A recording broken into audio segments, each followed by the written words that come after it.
शिर्डीसह पंचक्रोशीतील अत्यंत नामांकित उद्योजक जितेंद्र शेळके यांचा कार अपघातात जागीच मृत्यू झाल्याने शहरात एकच शोककळा पसरली आहे। मिळालेल्या प्राथमिक माहितीनुसार जितेंद्र शेळके हे आपल्या पत्नी आणि मुलीसह शेगाव दर्शनावरून शिर्डीच्या दिशेने परतत होते।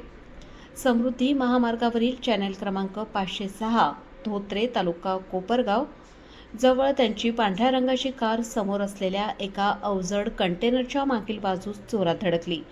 ही धडक इतकी भीषण होती की या अपघातात कारचा अर्ध्याहून अधिक भाग कंटेनरच्या खाली घुसला आणि गाडीचा पूर्णपणे चक्काचूर झाला आहे।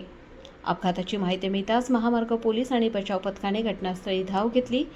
कार कंटेनरमध्ये पूर्णपणे अडकल्याने जितेंद्र शेळके यांचा मृतदेह बाहेर काढण्यासाठी शर्थीचे प्रयत्न करावे लागले।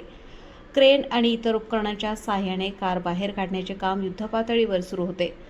गाडीतील इतर सदस्यांच्या प्रकृतीबाबत अद्याप अधिकृत माहिती मिळालेली नाही। जितेंद्र शेळके हे शिर्डीतील एक प्रतिष्ठित व्यक्तिमत्व होते। त्यांचा काही राजकीय आणि सामाजिक क्षेत्रातील लोकांशी असलेला संबंध आणि त्यांचे काही आर्थिक व्यवहार पाहता हा निव्वळ अपघात आहे की घातपात अशी शंकाही काही स्तरातून उपस्थित केली जात आहे। पोलीस या घटनेचा सर्व बाजूंनी तपास करत असून सविस्तर तपासणीनंतरच खरे कारण स्पष्ट होणार आहे। त्यांच्या निधनाने एका कर्तृत्ववान उद्योजकाला आणि समाजसेवकाला गमावल्याची भावना सर्वत्र व्यक्त केली जात आहे।